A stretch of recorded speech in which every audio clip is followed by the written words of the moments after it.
Now we're rolling. Damage Plan MMA podcast. I'm Jason with Zach, as always. What's up, Zach? What up, dog? Welcoming the crew from Twilla Martial Arts Academy in the house. What up, fellas? What's up? How's it going? Big Zac Cavender. Got a big fight coming up next week. How you doing, man? I'm doing good. It's nice to be back on the podcast. I miss you guys. It's always good having you guys on. Always good to have the show on. The Twilla. The Three amigos. fucking trio. Yeah, the trio, baby. You hooligans. How's camp going? It's going good. It's going really good. I'm excited for this fight. It's really cool preparing for another striker. Normally, even if we go against mixed martial artists or strikers, they tend to grapple with me. So it's really cool that I'm excited to stand and bang with someone, you know? He doesn't seem like he has any interest in going to the ground, does he? No, he's made that pretty apparent in a few interviews and podcasts that he's I think we're just going to stand in the center of the cage and throw leather till one of us falls down and doesn't get back up. I asked my opponent if he would be willing to walk to the middle of the cage and just one shot for one shot until one of us dropped. He said he wouldn't answer though. Yeah, well, you hit pretty hard, Zach. So I don't know how that'd work. I mean, I don't know. I don't have any knockouts on my record yet. So No, but it's a rare person that wants to stand right in the middle and just fucking one for one bang, you know? that would be awesome. It would be. It's a great fucking fight, but it's rare. It's rare. It's rare. You have to have a few screws loose, which I don't know what that says about me. But anyways, this is about you, Zach. So what goes through your head when like a Jerome Hatch, when he's just so kind of just loud and outspoken and seems like he's so sure of what's going to happen? I mean, it doesn't bother me much. That just kind of comes with his personality.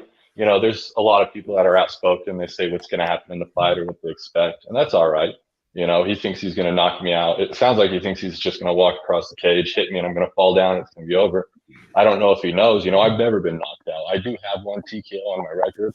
Most people know that was a referee's false stoppage, well, a bad stoppage. I was actually on top of my opponent when they called that.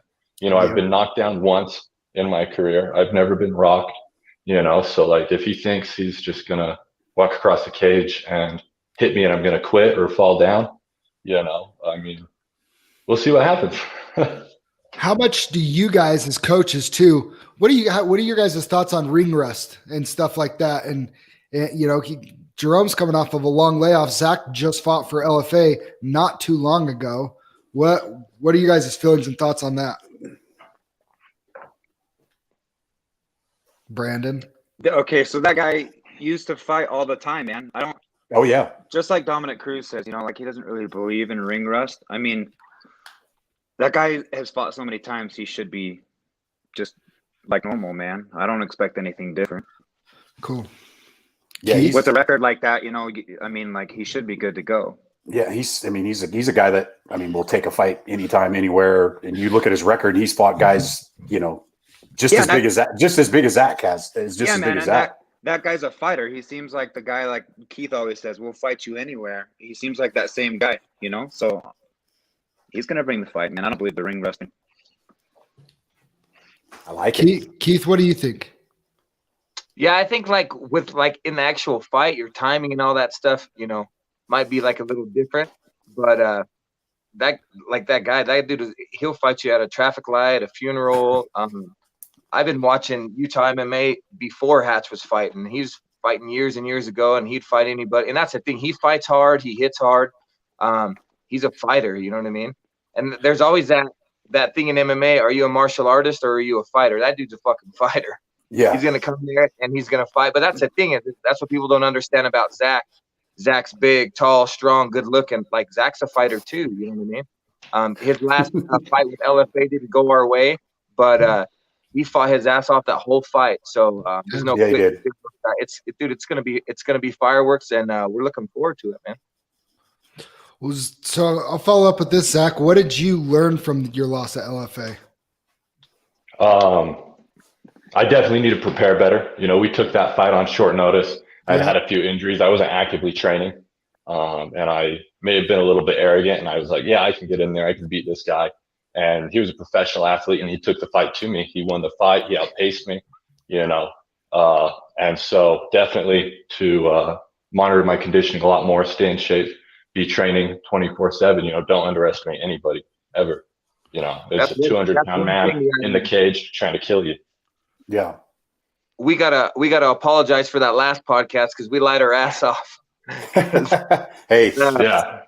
Zac hadn't been in the gym training, and we did take the fight on short, but no excuse, man. We knew what we were getting into, but it was kind of one of those things, man. We're in the middle of a fucking pandemic, and he has the opportunity to fight with, maybe you might as well say the number 3 or 4 organization in the world during a pandemic when there's nothing going on. You know what I mean? It's just one of those things that it was a gamble. If we would have won, we were the baddest motherfuckers around. If we lost, you're an idiot for taking the fight. So I commend Zac for taking that fight, but the reality of it was we weren't in the type of shape we needed to be to fight an athlete like that. Yes and no on that, because I don't think you're an idiot for taking the fight. It's just you're playing a risk reward game, like you said. It's more of a gamble. It's a and I didn't particularly think it was either it wasn't a bad showing. I definitely think Zac. I know you can look better, but it wasn't a bad. He didn't finish you. He was tough. He's obviously going to have a pretty nice little career in MMA, however long he does it. But I don't know. I view a lot of these fighters' records during this time, other than pretty much UFC athletes. I kind of put an asterisk next to a lot of it because nobody's training. Nobody's been training normal, right? Yeah, that's fair. Is that fair? It's a little. I don't want to speak for anybody going through that, but that's what I was saying. During that pandemic, but like I said, it was a good opportunity. But come hell or high water, I'll never, because that the shittiest thing for me was going out there without Brandon. It was we didn't know anybody, we didn't know the territory, we didn't know we had to cut weight in our room. We were in quarantine. It was just it was a good experience. Don't get me wrong, but everything was just kind of stacked against us. You know what I mean? Absolutely. Shout out to Eric Iman watching. Says it's a calculated risk in the current MMA activity. You have to get in when you can, for sure. So. Especially in a bigger promotion. Absolutely. Yeah, for sure. And I think watching that fight, I think a lot of us watching it was like, what's going on here? This isn't Zac. But about halfway through the fight, you started to see, you kind of woke up a little bit in that fight and started to turn it around a little bit. Yeah, I've had that problem in fights before where I tend to start slow and then I'm waking up around the second or third round, starting to be active more. Yeah. My biggest disappointment with that fight is that I feel like I did let people down. They expected to watch a prime Zac Cavender on UFC Fight Pass, and that wasn't what happened. And but we regroup, recover, end up better from it. Yeah, for sure. So Zac, we can move on from that. What did you did you know? Do you know who Jerome Hatch was before they offered you to fight him? No, I had no idea. So while I'm an extreme MMA fan now, I watch all the local shows. I watch LFA, I watch UFC, I watch Bellator. Before I really started training myself, I was never actually interested in mixed martial arts. I'd never watched it before. I didn't know there was even leagues here in Utah that would go on. So yeah, I had no idea. I'd never heard of them, anything like that. How did this fight come together with you? I'm assuming they probably reached out to you, Keith or Brandon, to put this together. It was actually through Zac's manager. Oh, okay. And you guys, Iridium. Okay, so it was Iridium. Yeah. They sent me a text message. One of the agents, Lance, based out. I think he's based out of Vegas again now. I think he just moved back. Offered me the fight. So, and then I always consult with my coaches. We do everything as a team, and we thought it's a good matchup. It's a good opportunity. And during this whole pandemic thing, it's hard to decide to turn down a fight. But we like the matchup. I was training again, felt good. Want to get out of the loss column back into the win. So we're yeah, absolutely. Let's fight. Let's go. Yeah, that's that's me. You know, it's been weird going through all this and waiting for Steel Fist to get going. And I know that they're chomping at the bit to get going, and they have their reasons, and rightfully so. But at the same time, it's like the opportunity came, and I'm like, yep, like I haven't paused since February. Yep, like Yeah, absolutely. Oh man, so you guys actively had quite a few fighters staying around camp and training too, staying ready. A lot of good training partners going on out there. Yeah, we're running the show like normal out here in Tooele. We have it, and that's the thing is like we've been trying to get fights, but there is not really any. You know, we had that mountain force nonsense, but we declined that. You know what I mean? But other than that, like there's really not a whole lot going on. But we're still staying in shape. We got some fights coming up, some kickboxing matches out here in Tooele coming up in December. Oh, nice. But yeah, we, you know what I mean. Who's putting those on? Go ahead, Brandon. Wicked Ways is doing a Muay Thai show. I can't remember the gym, but they're doing a boxing show with it. It's a Muay Thai and boxing show out here in Tooele on December 12th. Very cool. Nice. Yeah. Who do you guys got fighting on that one? We have Rodrigo and Kieran. Kieran's back. Love it. Yeah. Love it. Kieran should be fighting at 35. They're still looking for an opponent, and I just got confirmation on an opponent yesterday for Rodrigo at 145. Nice. Perfect. That's perfect. So were you guys not offered any fights or fighters on that Mountain Force card? They probably wanted Zac to fight at 170. No, there was just I don't want to really get into the politics of it, but there was just you know. All right, I'd just give you the opportunity to share if you cared to share, but that's okay. As the owner operator of the Tooele Martial Arts Academy, we just declined the opportunities. I mean, it's fine with me. I poured gasoline on that bridge and blew that up a long time ago, so it's not gonna. No, I mean, like I said, it was nothing personal, but like it just makes no sense to come to somebody's town and not want to have their fighters on the show, and then when you decide to have fighters on the show, not really like work with them. You know what I mean? Yeah. I worked. We did the show before with Cody Bunderson. He and I worked together. I helped find where we're going to do the weigh-ins, the after party. I helped pay for the permits for the signage. I helped find the location, all that kind of stuff. I've been doing this stuff out here for almost 10 years. You know what I mean? Tooele's small. I know the sheriff, the mayor, the teachers, the wrestling coaches, the mailman. I know everybody out here. You know what I mean? So. Wait, Zac, where's the after party after next weekend? Oh man. My house. dad told me never to have an after party at my house, so it's not at my house. That's a good rule. It's at Brandon's. Going to Brandon's. Everybody's going to Brandon's. Yeah. Hey, you heard it here first. Brandon's place after party. At Brandon. BYOB. Alcohol poisoning. Yes, That's true. If you just party out in Tooele, you're going to get alcohol poisoning. I know. Hey, we know how to do it. I don't fuck around. No. Hey, so you guys have a jiu-jitsu seminar going on tomorrow, right? Yeah. Why don't you guys tell everybody about that jiu-jitsu seminar you guys got going on tomorrow? Hey, well, this is kind of a funny story. So, like, I've been drunk twice, maybe in the past 10 years. Like, I drink beer and stuff every once in a while, but I'm not like a hardcore drinker partier. Anyway, after Zac's fight at LFA, by accident, they were buying me a lot of drinks and all that kind of stuff, and I got a little tipsy. I got a chit chat with Pat Miletich and stuff, and I was sitting at Ben Jones's table because they had guys there fighting there from California. Anyway, and I was all hammered, and hey, you need to come to a seminar, this and that. Hey, I'll pay for it right now. I was like talking all this shit. I basically embarrassed the shit out of myself. Not realizing during this conversation, he and I swapped numbers. I didn't even remember doing that. And a couple of weeks later, Eric Paulson's wife calls me and said, "Hey, Ben says when you were out in South Dakota, you mentioned doing a seminar." I was like, "Oh, thank God!"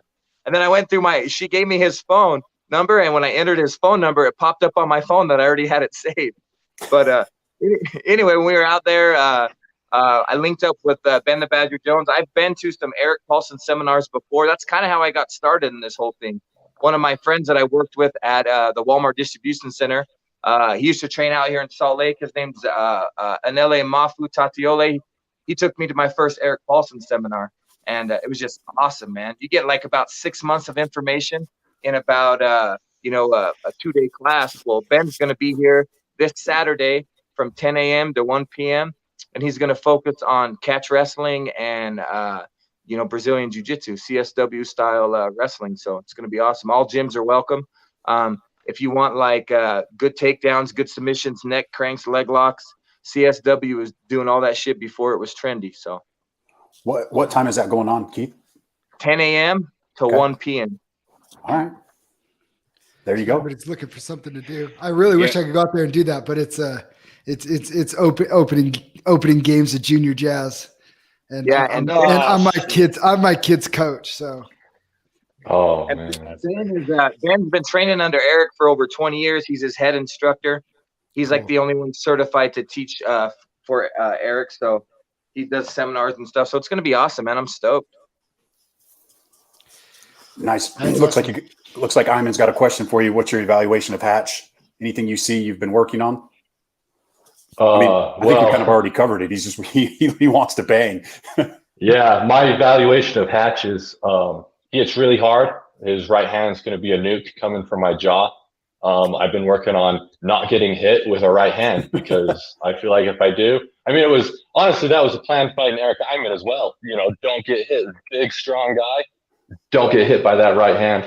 So that's the main thing is keeping my guard up, keeping it high. That's honestly, we're just trying to keep the game plan really simple this time, not do anything crazy. And that's the number one thing that they tell me every single time. Hands up, don't get hit. No Eminari rolls for a leg lock. I feel like that's always maybe a third round desperation thing. I like it. MMA. I did that a few times in the last jiu-jitsu tournament I was in. The difference between jiu-jitsu and MMA is they can't put leather on your face. And I don't want to be Imanari rolling under a 200-pound man, have him sprawl out and me be stuck under it while he hammer fists me to bits, So, if I'm 2 rounds down in the third and I'm desperate, getting beat up standing, you might see a third round Imanari roll, But that's definitely not at the top of my list. That's not on his fucking list. It's not on the list. It's not on the list. All right, you heard it from the coach. Yeah, I was gonna say we haven't practiced that once, so I don't know what the hell he's talking about. He just said no fancy stuff, and I'm like, top of my head, I'm like, I could see Zac throwing something. I don't know.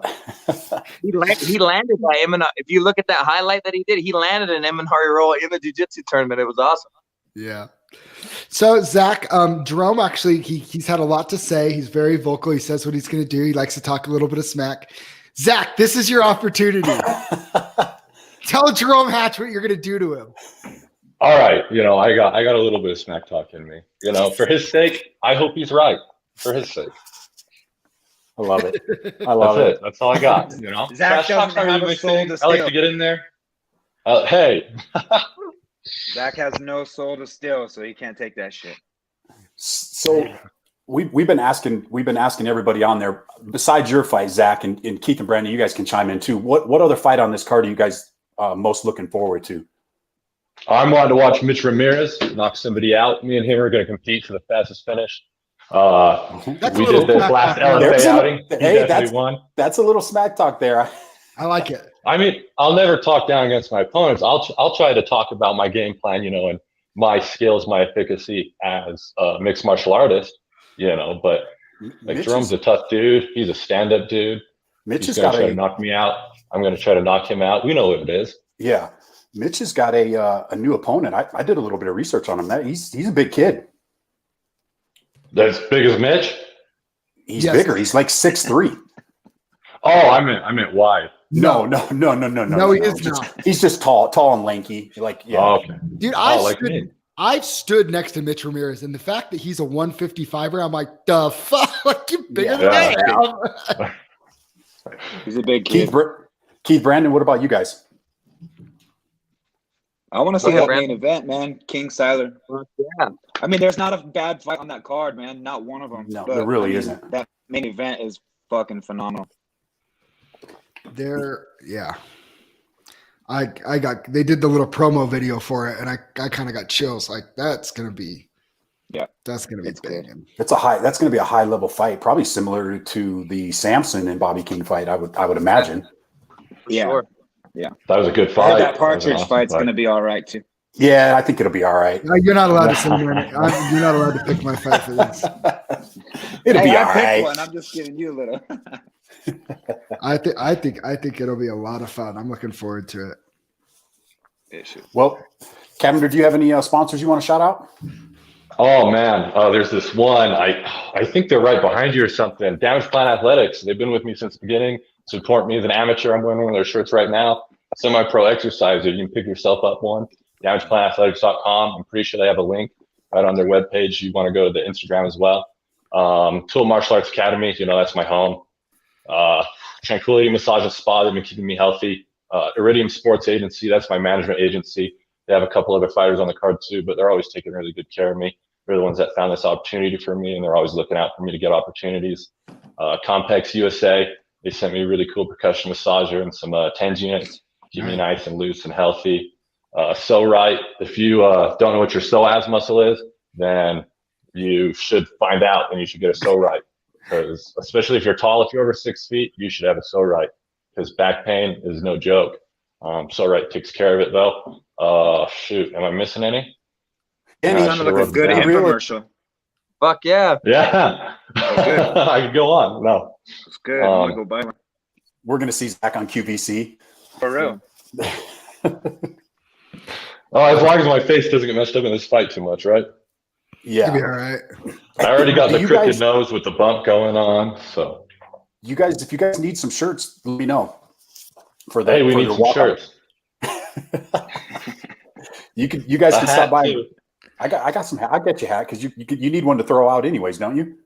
Exactly. There's going to be a crowd again. I mean, I'm excited for that. Dude, I was going to ask you, how was it fighting without a crowd at LFA?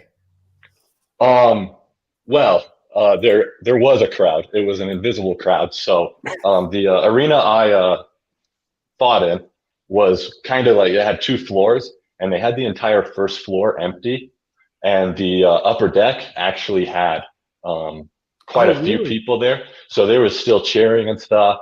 Oh, cool. I mean, it had probably more people than the Mountain Force show out in here, Twilla had, and that had a real crowd. So there was a decent amount of people there. It just didn't look like it from the UFC Fight Pass. Gotcha. So they were yelling, cheering. That's cool. I thought it was piped in noise because you could hear it, but you've been seeing like a lot of sporting events, they're piping in the fan noise. Yeah, they have the fake fans and stuff. Yeah. Yeah, no, they did. They That's just cool. they had some COVID measures and social distancing. They had like certain pods of people, kind of like how they're doing at the Maverick Center, Sure. in groupings and such. So, but yeah, there actually was a small crowd. But I had a fight, my first pro fight down in Vegas for Final Fight Championship, when I fought MMA in a boxing ring. Right. That also had kind of the same amount, a really exclusive small crowd. But I don't really notice. Like, I'm just kind of thinking. I'm just thinking about the fight, trying to listen to my coaches. I don't really notice the size of the crowd or really hear. Sure. I normally hear my mom in the crowd. Her voice is pretty distinct, and she's always yelling. Awesome. But besides that, I really tune everything out except my opponent's coaches and my own coaches. And hey, thanks, Eric. Yeah, man, we could hear Keith. Everybody could hear we Keith. could hear Keith in the corner that whole fight. That was cool. Yeah, thankfully, because I'm a little hard of hearing, so like he's got to yell loud for me. So, how does your mom enjoy coming to the fights, or does she get pretty nervous? I mean, she definitely gets nervous, but she absolutely enjoys it. She's one of my biggest supporters. That's cool. I love you, Mom. Thank you. I love you too, Dad. Yeah, but Mom definitely yells louder than you. Yeah, my mom doesn't get to come to my fights. No. Nope. There was one fight where I knew I was going to win, and I knew I wasn't. There was a 0% chance I was going to get beat up. and I won't say the opponent, but I knew there was a 0% chance that I wasn't going to get beat up.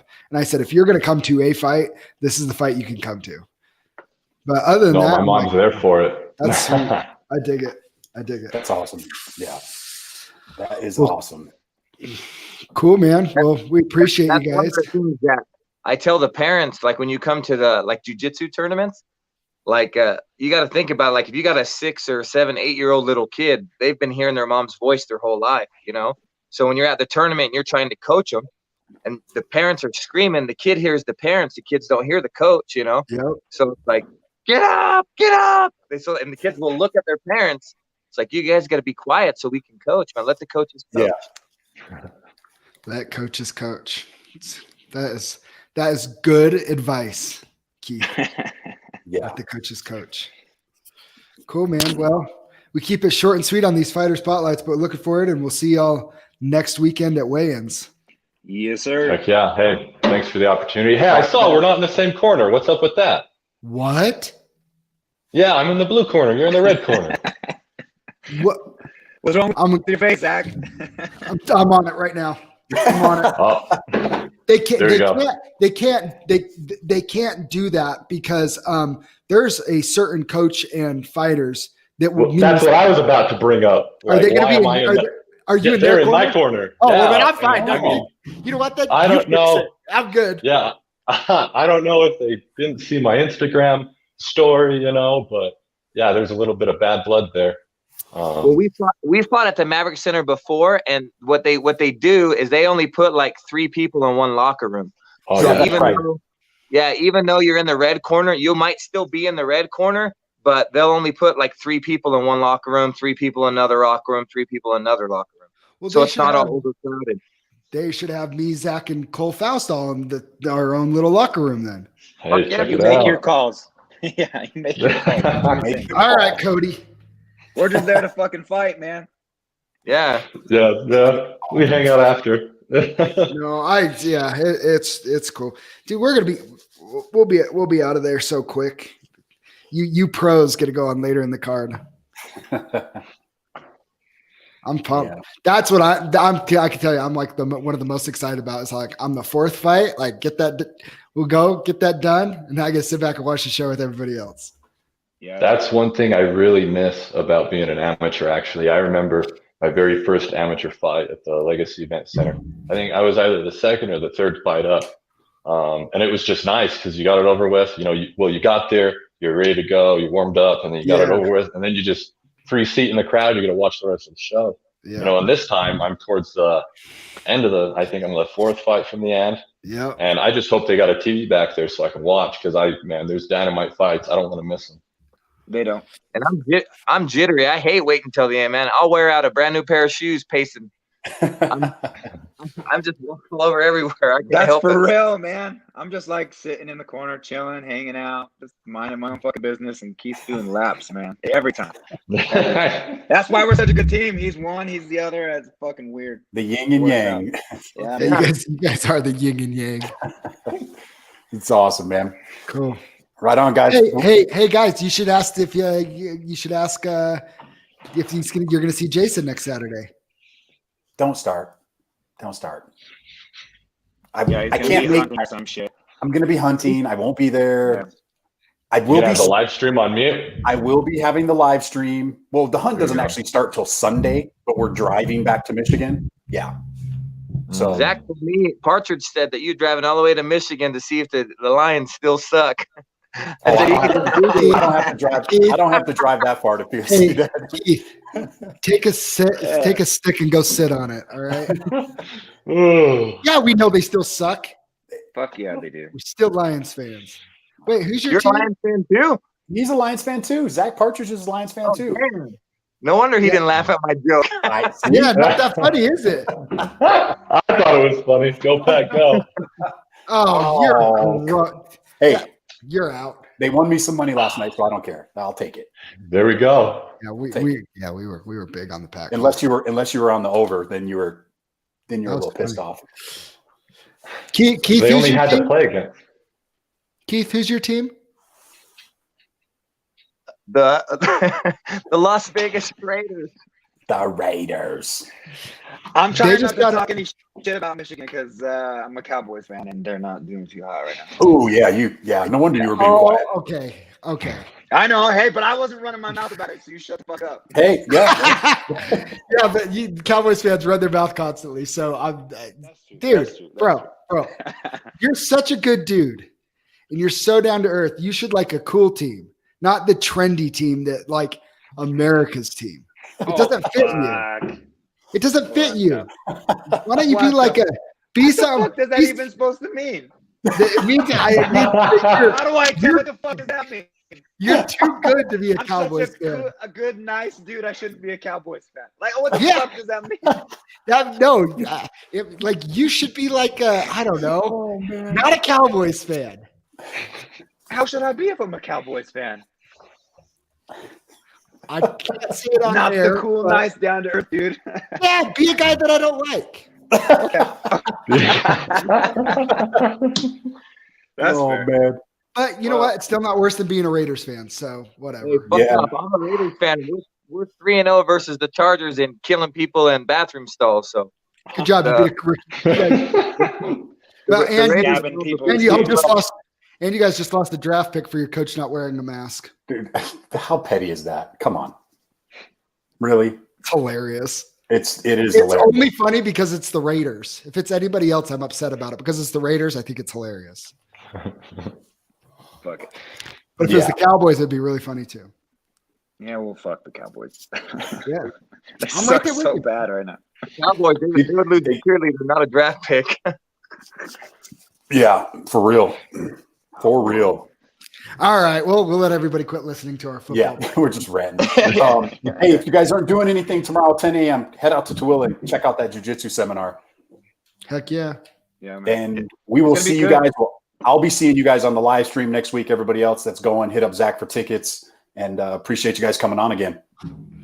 Thanks for having us. And we out.